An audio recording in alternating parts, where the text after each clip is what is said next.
Assalamualaikum warahmatullahi wabarakatuh. Perkenalkan, nama saya Siti Habibah dari kelas 12 MIA 1. Saya di sini ingin menjelaskan tentang organ tubuh, yaitu hati. Hati adalah salah satu organ vital dalam tubuh manusia yang berfungsi sebagai pompa untuk memompa darah ke seluruh tubuh. Selain itu, hati juga memiliki peran penting dalam proses pencernaan, metabolisme, dan detoksifikasi zat-zat berbahaya dalam tubuh. Hati terdiri dari beberapa bagian yang memiliki fungsi-fungsi yang penting dalam menjalankan peran utamanya dalam tubuh manusia. Berikut adalah beberapa bagian hati beserta fungsinya.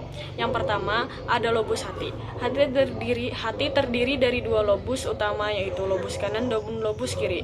Lobus kanan lebih besar daripada lobus kiri.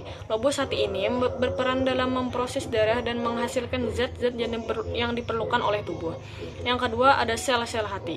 Hati terdiri dari sel-sel hepotisit yang merupakan sel-sel utama hati. Sel-sel hepotisit bertanggung jawab untuk banyak fungsi hati, termasuk produksi enzim yang diperlukan untuk mencerna makanan, metabolisme zat-zat dalam tubuh, dan penyimpanan nutrisi seperti vitamin dan mineral.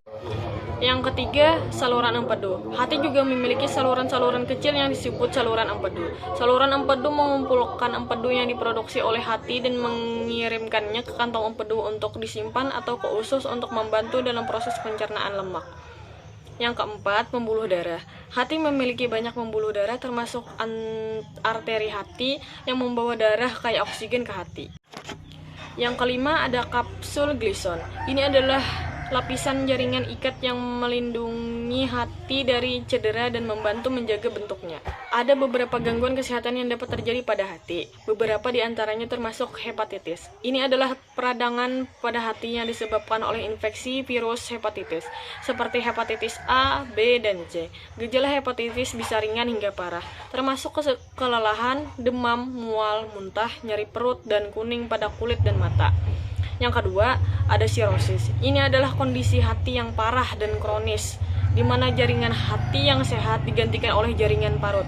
Sirosis dapat disebabkan oleh berbagai faktor, seperti konsumsi alkohol berlebih, hepatitis kronis, atau penyakit hati lainnya. Yang ketiga, ada batu empedu. Batu empedu adalah endapan keras yang terbentuk di dalam kantong empedu. Namun, batu empedu juga dapat menyumbat saluran empedu dan menyebabkan peradangan pada hati. Yang keempat, ada kanker hati. Kanker hati adalah pertumbuhan sel-sel ganas dalam hati. Faktor risiko termasuk infeksi hepatitis B atau C, sirosis, konsumsi alkohol berlebih, dan paparan bahan kimia tertentu. Fatty liver atau hati berlemak. Ini adalah kondisi di mana lemak menumpuk di dalam sel hati. Fatty liver dapat disebabkan oleh obesitas, diabetes, konsumsi alkohol berlebih, atau faktor genetik. Untuk itu, kita sangat penting menjaga kesehatan hati. Saya akan memberitahukan ada beberapa cara yang dapat membantu menjaga kesehatan hati. Yang pertama, ada makan makanan yang sehat. Konsumsi makanan yang kaya serat, rendah lemak jenuh, dan rendah gula dapat membantu menjaga kesehatan hati. Yang kedua, ada batasi konsumsi alkohol. Konsumsi alkohol berlebih dapat menyebabkan kerusakan hati yang serius. Yang ketiga, hindari obat-obatan berbahaya. Beberapa obat, termasuk obat bebas dan resep, dapat menyebabkan kerusakan hati jika digunakan secara berlebihan atau tidak sesuai petunjuk dokter. Yang keempat, lindungi diri dari penyakit hepatitis. Hepatitis adalah penyakit umum kerusakan hati. Pastikan untuk mendapatkan vaksinasi hepatitis A dan B jika dianjurkan oleh dokter. Yang kelima, ada pertahankan berat badan yang sehat. Obesitas dan kelebihan berat badan dapat meningkatkan risiko penyakit hati, berlemak, dan sirosis.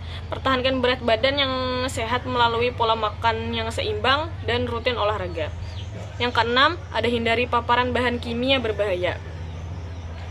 Hindari paparan bahan kimia berbahaya seperti pestisida, bahan kimia rumah tangga yang beracun, dan bahan kimia industri yang berpotensi merusak hati. Sekian penjelasan yang dapat saya berikan tentang hati. Terima kasih telah mendengarkan saya. Saya akhiri. Wassalamualaikum warahmatullahi wabarakatuh.